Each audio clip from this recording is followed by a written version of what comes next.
Avise que tivemos um apagamento em ambos os motores. Na aviação, o treinamento de pilotos é o mais importante para mantê-la segura. É um stall, comandante. É um stall. E quando você tem um piloto com falta de conhecimento, a aeronave fica totalmente insegura.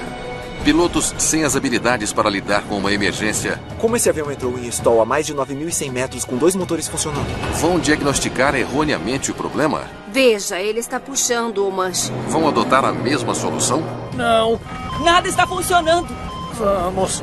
Ou vão falhar em abortar ao primeiro sinal de perigo? O que você está fazendo? Eles não sabiam a velocidade para abortar.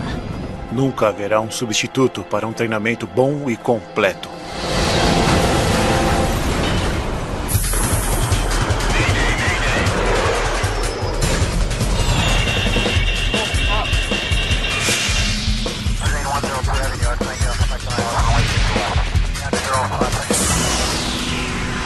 Especial de Mayday Desastres Aéreos.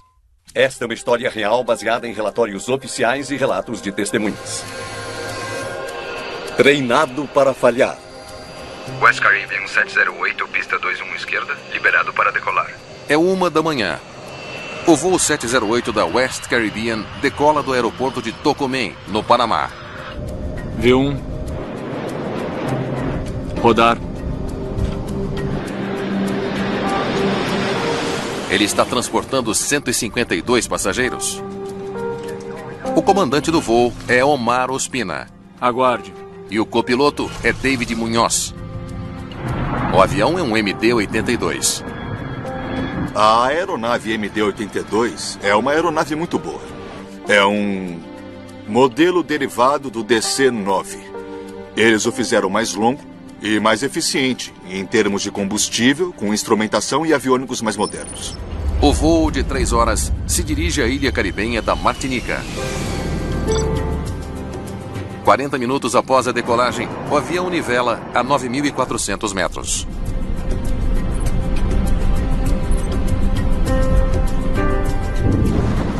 O céu à frente parece tempestuoso. Eles se aproximaram de um clima realmente terrível. Solicite desvio à esquerda. Barranquilla West 708. Solicite desvio à esquerda para evitar formação. No tipo de clima que estavam voando, é comum os pilotos se desviarem da rota inicial para evitar esse mau tempo. Vamos para 10.050. O comandante Ospina espera que as condições melhorem em altitudes maiores. Mas a tempestade só se intensifica. O copiloto Munhoz pergunta se deve ativar o sistema antigelo. Eu ligo, comandante, ou o quê? Nós temos gelo?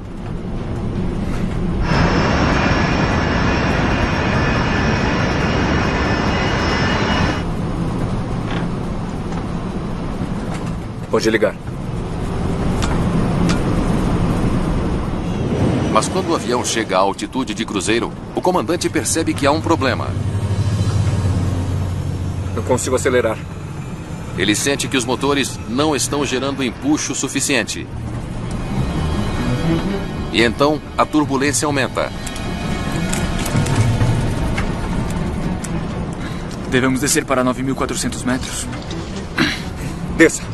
A tripulação entra em contato com o controle de tráfego aéreo em Maiquetía. 708. Solicito descida para 9.400 metros. Solicitação de descida para 9.400 metros. O comandante Ospina desliga o piloto automático. Vamos para 9.400. O plano é descer de volta para uma altitude menor, onde a tempestade não era tão severa. Mas à medida que a aeronave desce, o vibrador de manche dispara. O aviso diz aos pilotos que o avião está perdendo sustentação. De repente, a 9.600 metros de altitude, o avião começa a cair.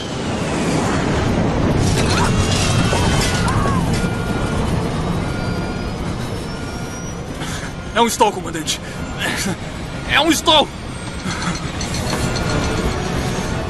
West 708. Podemos nivelar em 7.300 metros. Descida para 7.300 metros. Tem algum problema a bordo? Afirmativo. Avise que tivemos um apagamento em ambos os motores. Tivemos um apagamento em ambos os motores.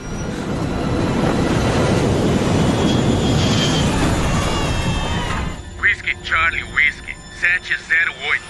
Confirme posição se possível.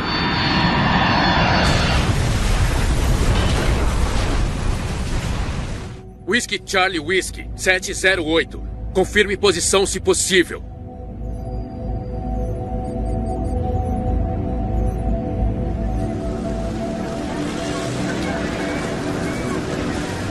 Na manhã seguinte, moradores locais relatam que um avião caiu em uma fazenda remota.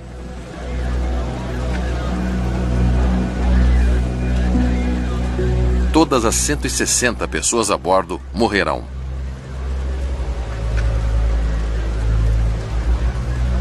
A coronel Lourdes Ramos é a investigadora-chefe de acidentes aéreos do governo venezuelano. Foi um verdadeiro choque para nós, porque foi nosso primeiro acidente realmente grande. E sentimos muita pressão. E também teve o maior número de mortes de qualquer acidente na Venezuela. Os investigadores confirmam o que a tripulação relatou ao controle de tráfego aéreo pouco antes do acidente. Apagamento em ambos os motores. Vocês têm algum problema a bordo? Avise que tivemos um apagamento em ambos os motores. Um apagamento em ambos os motores explicaria por que o voo 708 caiu? As duas caixas pretas do avião poderiam conter a resposta. Elas são enviadas para análise por especialistas.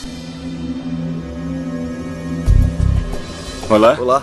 Espero poder ajudar. Enquanto isso, Joe Sidor, da NTSB, a Agência Nacional de Segurança dos Transportes dos Estados Unidos, chega com 2 engenheiros para examinar os motores. E o que eles descobrem é surpreendente. As provas indicavam que ambos os motores estavam operando a uma potência muito alta. Parece que as pás estavam girando quando o avião atingiu o solo.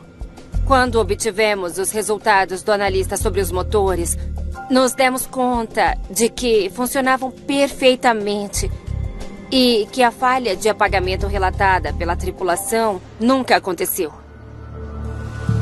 Os dados das caixas pretas chegam. Os investigadores esperam que isso lhes forneça algumas respostas. Eles escutam a gravação de voz da cabine nos momentos finais de voo e, com isso, obtêm uma pista importante. É um stall, comandante. É um stall! Depois de ouvir as gravações de voz da cabine, percebemos que o avião havia entrado em stall. Um stall de avião é quando a sustentação sobre as asas é reduzida ao ponto em que a sustentação não pode suportar o peso da aeronave no ar. Como esse avião entrou em stall a mais de 9.100 metros com 2 motores funcionando? Um stall a uma altitude tão grande é muito raro. Os investigadores analisam os dados para descobrir como isso aconteceu neste voo. Olhem isto. A potência do motor estava diminuindo. Por que a potência do motor diminuiria? Para descobrir, os investigadores realizam um estudo de desempenho de motor. Eles se concentram na distribuição de energia quando o sistema antigelo foi ativado. Eu ligo, comandante, ou o quê? Nós temos gelo? Os sistemas anti-gelo desviam o ar quente das câmaras de compressão dos motores para aquecer as superfícies e evitar o acúmulo de gelo. O processo de desvio do fluxo de ar reduz a potência ou o empuxo do motor. Essa diminuição de empuxo pode afetar o desempenho do avião, dependendo do peso e da altitude. O avião estava perfeitamente seguro para voar a 10.000 metros. Antigelo, por favor. Contudo, ele só poderia voar até 9.720 metros com o antigelo ligado. Foi o antigelo. Roubou-lhes a potência de que precisavam. Não deveriam ter ido acima de 9.700 metros. Pode ligar. A velocidade do ar começou a desacelerar quando a tripulação ligou o sistema antigelo. Isso reduziu o empuxo do motor. Os investigadores concluem que a redução no empuxo fez com que o avião entrasse em stall. Mas por que a tripulação não percebeu que sua velocidade estava caindo? Uma análise mais detalhada dos dados indica que não eram os pilotos que estavam no controle do avião quando os motores perderam a potência. Estavam com o piloto automático ligado. Mas o piloto automático do MD-82 não deve deixar o avião entrar em stall.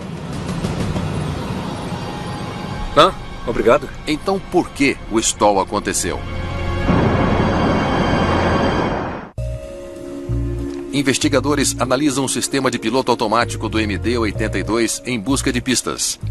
Eles descobrem um boletim do fabricante do avião, que foi enviado para a companhia aérea 3 anos antes do acidente. Sob algumas condições, a velocidade do ar pode gerar um aviso de stall antes que o piloto automático se desconecte. O boletim alertou as tripulações que, se ligassem o piloto automático para manter a altitude, deveriam ficar de olho na velocidade do avião. O boletim de operação alertou que, com o piloto automático ligado, em altitude, a velocidade do ar poderia diminuir, se os pilotos não monitorassem a velocidade do ar. Mas não há provas de que os pilotos da West Caribbean estavam cientes dessa informação essencial.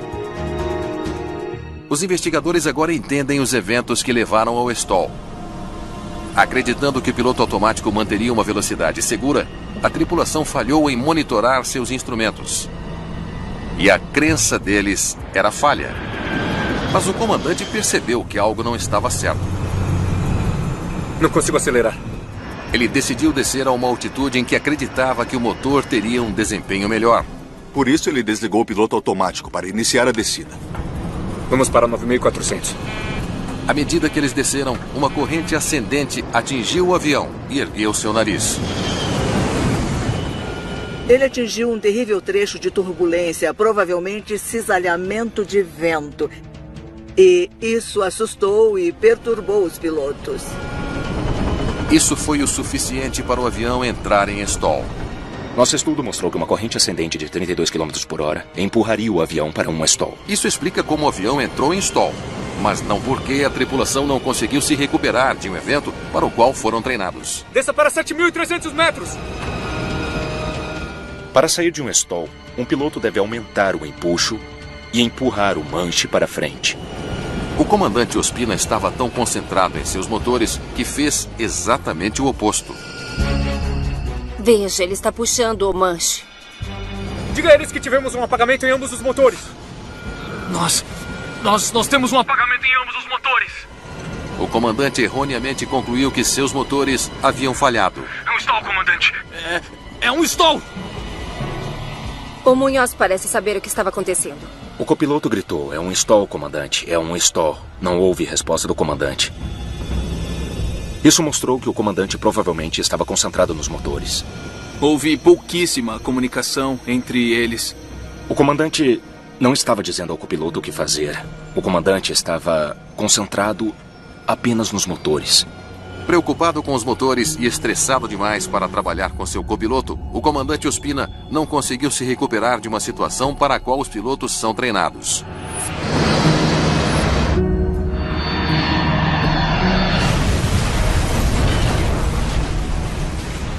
Os pilotos são constantemente avaliados em um ambiente de treinamento. E os avaliadores procuram não apenas a capacidade de lidar com o problema ao cumprir os procedimentos, mas também como o indivíduo age sob estresse. O relatório oficial concluiu que ambos os pilotos tinham um nível insuficiente de consciência situacional. Mas eles não eram os únicos culpados. Nós também temos que analisar se um treinamento adequado foi oferecido aos pilotos. O treinamento deles foi insuficiente e eles não receberam treinamento adequado para stall. Estamos a 4.300 metros. Avise que tivemos um stall, comandante. Vemos os motores. O avião está incontrolável. É um stall.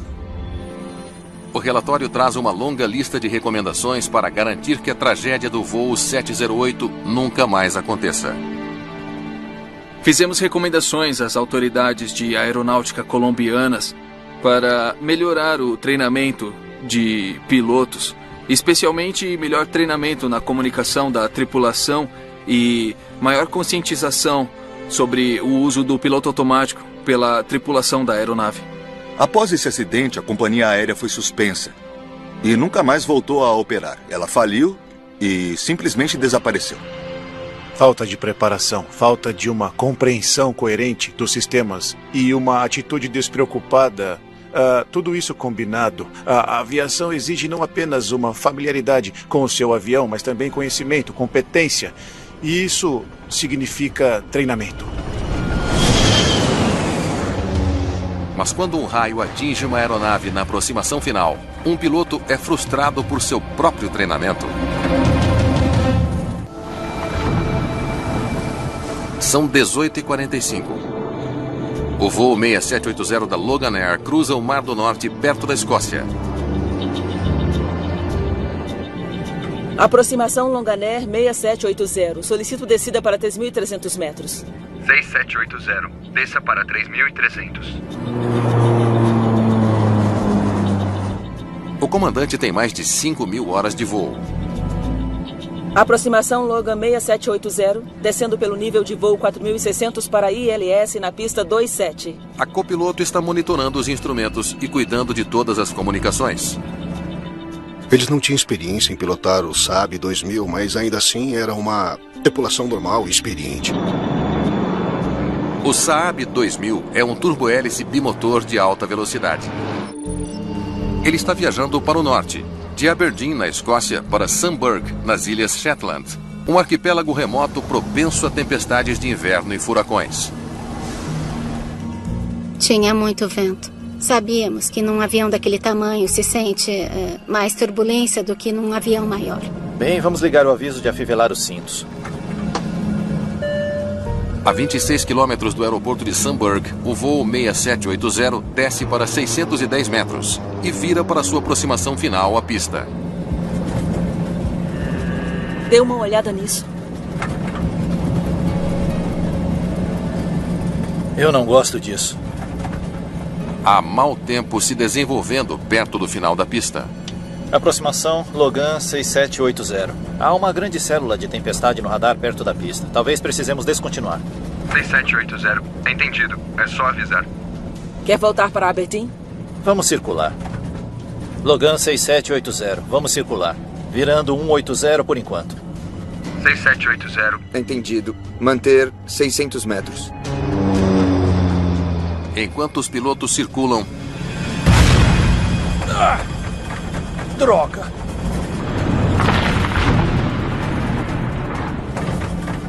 Se você for atingido por um raio, especialmente à noite, é uma luz muito brilhante. Você pode sentir um cheiro de queimado, cheiro de ozônio, e isso com certeza é assustador para todos os pilotos. Eu tenho controle. O comandante puxa o manche para subir. Os controles parecem muito pesados. Mas algo está errado. Droga, o avião não está respondendo.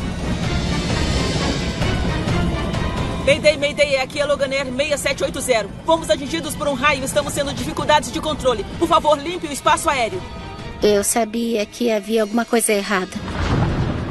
Eu estava apavorada. 678, entendido. Você quer pousar ou quer desviar? Sem saber o que há de errado com o avião. Ele está realmente lutando comigo. É muito arriscado tentar pousar no aeroporto de Sunburg durante uma tempestade. Devemos voltar para Aberdeen. Sim, melhores condições. Concordo. Aberdeen está a 300 quilômetros de distância. Vamos tentar subir para 1.200. 6780, vamos desviar de volta para Aberdeen. Algo está errado. Não consigo fazer o avião subir. Como está ao seu lado? Está muito pesado. O compensador também não está fazendo nada.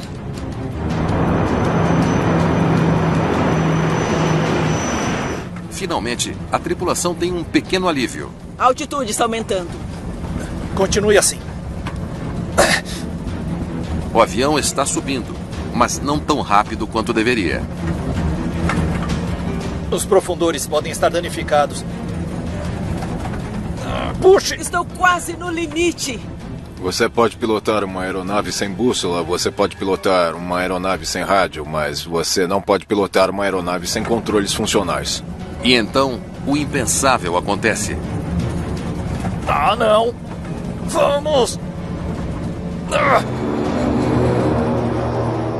O voo 6780 mergulha em direção ao Mar do Norte, a 560 km por hora. O mergulho foi tão rápido que você sentia como se o seu coração estivesse na boca. Foi aterrorizante, foi mesmo assustador. Velocidade! Velocidade! Em um último esforço para salvar o avião, o comandante faz algo contraintuitivo. Ele aumenta a potência. Estamos subindo. Os pilotos evitaram o desastre com apenas alguns segundos de sobra. Os controles estão funcionando melhor agora. Senhoras e senhores, aqui é o comandante. Tivemos alguns problemas de controle de voo. Vamos pousar em Aberdeen em 15 minutos. Muito obrigado.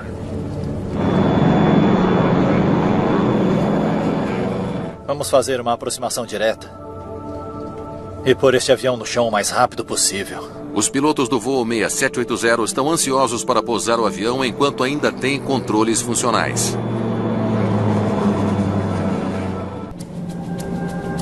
Após uma quase catástrofe sobre o Mar do Norte, o voo 6780 da Logan Air pousa com segurança em Aberdeen.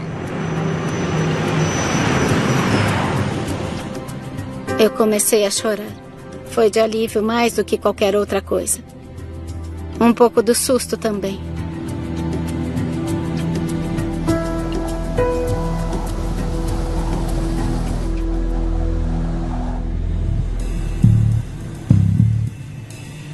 Parece estar em boa forma. Uma equipe da Divisão de Investigações de Acidentes Aéreos do Reino Unido, a AAIB, inspeciona o avião para confirmar os relatos de um raio.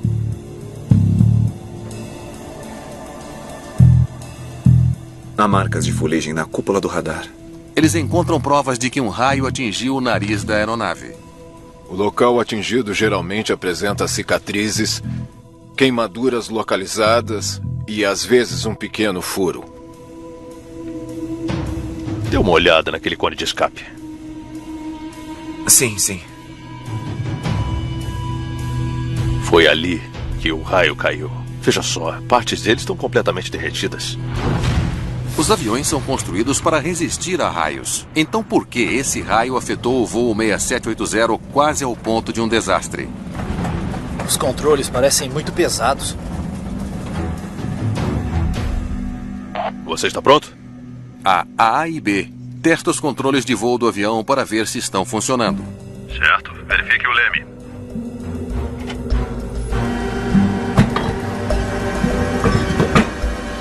Tudo funcionando. Os investigadores estão perplexos. Se o avião estava funcionando corretamente, por que ficou tão difícil de controlar após o raio?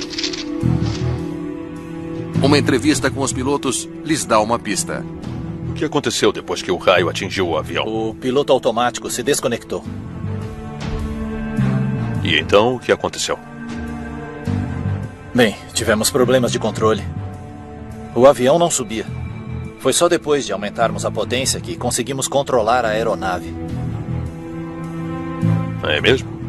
Por que a tripulação acreditava que eles tinham restrições de controle e problemas de controle quando, de fato, os testes da aeronave mostraram que não havia falhas? A equipe recorre aos dados do voo em busca de pistas. Aqui estão os dados do manche. Está vendo? Logo após o raio, a tripulação puxou o manche para levantar o nariz.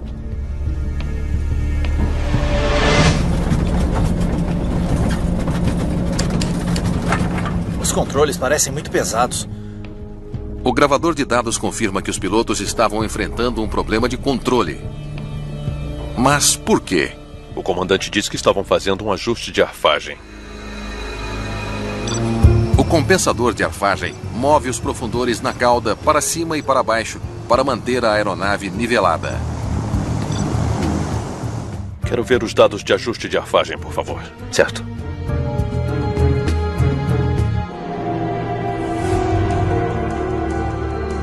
Olha só para isso. Os profundores estão tentando fazer com que o nariz baixe em vez de subir. Algo está errado. Não consigo fazer o avião subir. Como está ao seu lado? Está muito pesado. O compensador também não está fazendo nada. O que quer que estivesse ajustando o sistema de controle de arfagem estava efetivamente superando o esforço dos pilotos. A tripulação disse que o raio os atingiu, o piloto automático desligou e então eles tiveram problemas de controle. Entendi. Posso ver os dados do piloto automático, por favor? A equipe encontra uma pista. O piloto automático estava ligado quase o tempo todo. Certo. E sempre que os pilotos tentavam fazer o avião subir, o piloto automático acionava e trazia o avião de volta. De volta à altitude atribuída. Continue. À medida que a tripulação lutava para subir, a resposta do piloto automático foi ajustar a arfagem em uma posição de nariz para baixo para retornar o avião para 610 metros. Ah, não! Vamos! Estamos caindo! Com o nariz inclinado, o avião ganhou velocidade e mergulhou rapidamente. 1.160 metros agora. A AAIB contata novamente o comandante do voo 6780. Os investigadores querem entender por que ele acreditava que o piloto automático havia se desconectado. O Saab 340? Ele diz que presumiu que o raio desativaria o piloto automático. A equipe descobre que o comandante foi treinado para raios, mas em um avião diferente, o Saab 340. Mudar do Saab 340 para o Saab 2000 pode-se dizer que é como mudar de uma moto para um ônibus. Você está pilotando um avião totalmente diferente. Durante o treinamento no Saab 340, o comandante havia experimentado um raio simulado naquela aeronave, o que causou a falha de ambos os geradores. E isso então desconectaria o piloto automático. Eu tenho o controle. Então, quando o relâmpago aconteceu de verdade, seu primeiro pensamento foi: o piloto automático falhou. Mas, de fato, o raio teve um efeito mínimo na aeronave. Isso explica as ações do piloto, mas não a resposta do avião. Você poderia, por favor, puxar os dados de controle? Por que as tentativas da tripulação de assumir o controle não desativaram o piloto automático? O manual da aeronave fornece a resposta. Aqui diz que aplicar uma força de desativação não fará com que o piloto automático desligue. O fato de não haver desativação à força para o piloto automático no Saab 2000 é uma surpresa. Cada avião tem uma função de desativação do piloto automático, exceto o Saab 2000. Um mistério final permanece. Como uma tripulação que estava involuntariamente lutando contra o piloto automático conseguiu salvar a aeronave? Muito bem, veja isto. A AAIB faz uma última descoberta. A única razão pela qual o piloto automático desligou foi por causa de uma falha aleatória no sistema de computador do avião. Houve uma perda momentânea no computador de dados. E sabemos que essa é uma das condições que faria com que o piloto automático se desconectasse. A tripulação foi então capaz de recuperar o controle e pilotar o avião de volta para Aberdeen.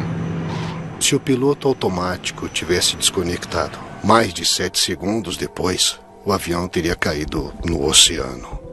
Estamos caindo!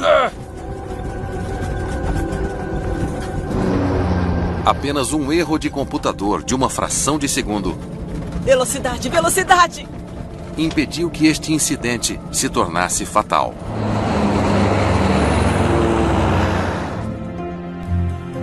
O relatório final da AAIB recomenda várias mudanças de segurança no sistema de piloto automático. Tenho toda a simpatia por equipes se assustarem quando algo incomum acontece, mas o treinamento deve assumir e a equipe deve fazer uma avaliação do que aconteceu, o que deu errado, o que está funcionando, o que não está, e então lidar com a situação a partir daí. Quando um avião russo cai na decolagem, os investigadores devem determinar se foi um caso de treinamento ruim ou de treinamento nenhum. Um jato Yak-42 desce em direção a um aeroporto russo para apanhar alguns passageiros muito importantes. Esse voo charter é operado pela Yak Service Airlines. Flaps 30. O copiloto Igor Givielov é o vice-presidente de operações de voo da companhia aérea. Flaps em 30. Ao lado dele está o comandante Andrei Solomentsev. Baixar trem. O engenheiro de voo Vladimir Matsushin completa a tripulação da cabine. Trem baixado, luzes verdes. O avião vai pousar em Yaroslavl, uma cidade 250 quilômetros a nordeste de Moscou.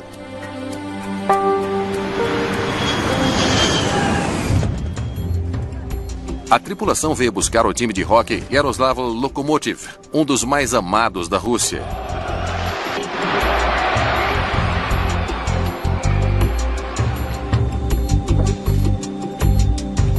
Neste voo, o comandante Solomentsev assumirá os controles, enquanto Givielov cuidará das chamadas de rádio. O indicativo de chamada é do Nosha? Yaroslav.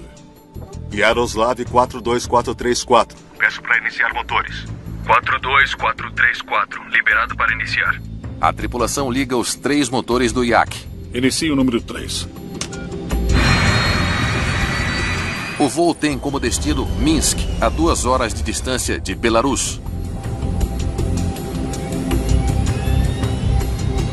Empuxo configurado. Pouco antes das 4 da tarde, o avião começa a percorrer a pista.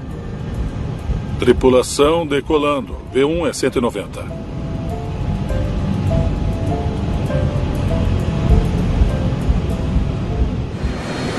O avião não está decolando. 210. Provavelmente você deixou o estabilizador muito baixo. Ponha mais. Potência total. A pista tem 3.050 metros de comprimento. A aeronave precisa decolar antes de chegar a 2.600 metros. 220. A aeronave tem empuxo suficiente para decolar, mas permanece no solo.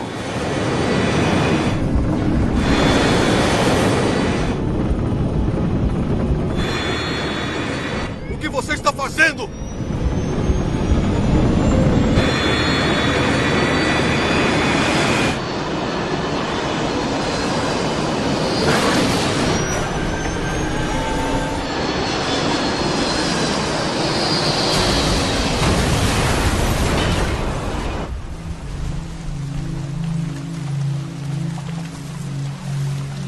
O Yak 42 cai no rio Volga a 800 metros do final da pista. Equipes de resgate vasculham a água em busca de sobreviventes. Socorro! Por favor!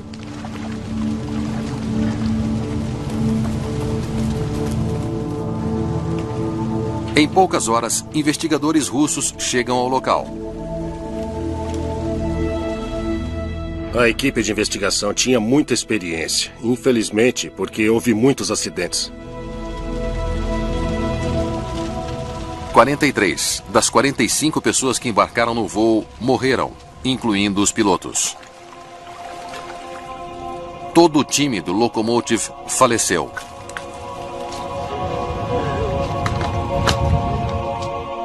É uma das maiores tragédias da história do esporte. Então, o que houve? Bom, foi um acidente horrível. Os investigadores se concentram em uma questão chave.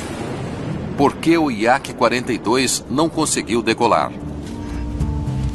Eles examinam os destroços para ver se o avião estava configurado corretamente para a decolagem. Parece que os flaps estavam em 20.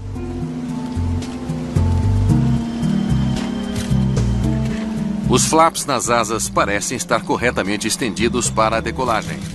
Na cauda, a configuração do estabilizador horizontal também parece correta. Parece bom. Tudo parecia normal em termos de sustentação. As 2 caixas pretas do avião podem ser a chave para descobrir por que o voo 9633 não decolou. Os investigadores começam com os dados de voo. Eles examinam os comandos e encontram algo em comum. Veja a aceleração deles. Os motores estão funcionando corretamente e fornecendo potência total, mas o Yak-42 não acelera tão rápido quanto deveria. Durante a rolagem de decolagem, quando a aeronave deveria estar acelerando continuamente, ela estava desacelerando no final da rolagem. E o desacelerar é uma ocorrência bizarra e incomum e potencialmente fatal. A equipe agora se pergunta o que impediu a aceleração do avião na pista.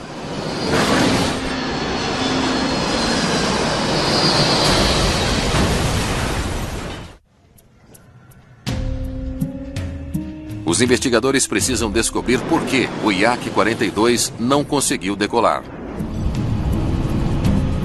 Alguma coisa estava freando a aeronave no momento em que todo o resto estava tentando acelerá-la. Os freios estariam acionados?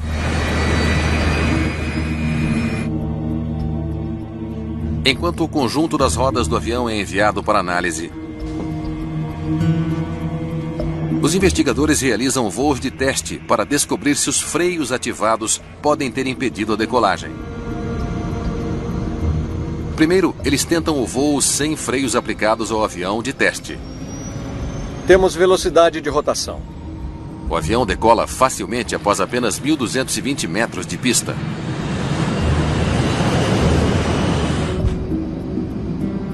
Eles tentam novamente. Desta vez acione o freio. O avião ainda tem potência suficiente para decolar, mas a distância necessária para atingir a velocidade de decolagem é mais que o dobro. O que os testes de voo indicaram foi que os 4 conjuntos de freios no trem de pouso foram ativados e desaceleraram ativamente a aeronave enquanto ela rolava pela pista. Rodar! Os voos de teste fornecem provas convincentes de que o Yak-42 estava com os freios acionados. Os investigadores não encontram prova alguma de falha mecânica. Os freios estavam ótimos. E a descoberta aponta para uma possibilidade perturbadora. Um dos pilotos acionou os freios. Precisamos olhar mais de perto na tripulação. A análise das fichas da tripulação oferece uma pista. Ambos os pilotos treinaram rotineiramente e voaram em 2 versões diferentes do avião. O Yak-40 é um jato regional muito mais antigo.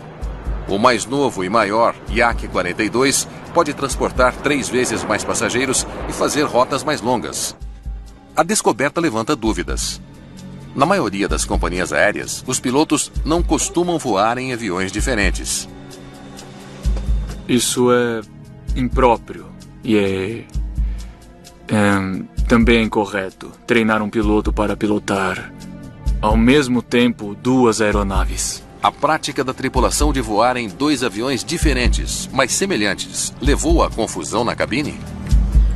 Concentrando-se nos pedais do freio, os investigadores descobrem uma diferença significativa entre os 2 aviões. O pedal de freio do Yak-40 cobre todo o pé do piloto. Mas o Yak-42 é projetado para que o calcanhar do piloto fique apoiado no chão. E foi aí que apareceu a luz no fim do túnel. Um piloto acostumado a pilotar o Yak-40 pode ter colocado seu pé inteiro no pedal. Um erro que pode ter acionado os freios inadvertidamente. Mas por que um piloto não notaria o erro? Os investigadores examinam a ficha médica do copiloto e descobrem que ele sofria de uma condição nervosa que deveria tê-lo desqualificado para voar. O copiloto tinha uma condição neurológica em que as extremidades, elas perdem a sensibilidade. Ele estava perdendo as sensações nas pernas. Isso o tornava menos consciente do feedback das sensações em seus pés. O copiloto poderia estar pressionando os pedais de freio, sem nem mesmo perceber isso. Os investigadores também descobrem que os freios não só desaceleraram o avião. Eles também criaram uma força descendente no nariz. Ao acionar os freios em uma roda giratória, O Yak-42 ficou quase colado na pista. Provavelmente você deixou o estabilizador muito baixo. Ponha mais. E as tentativas de levantar o nariz só pioraram as coisas. Potência total!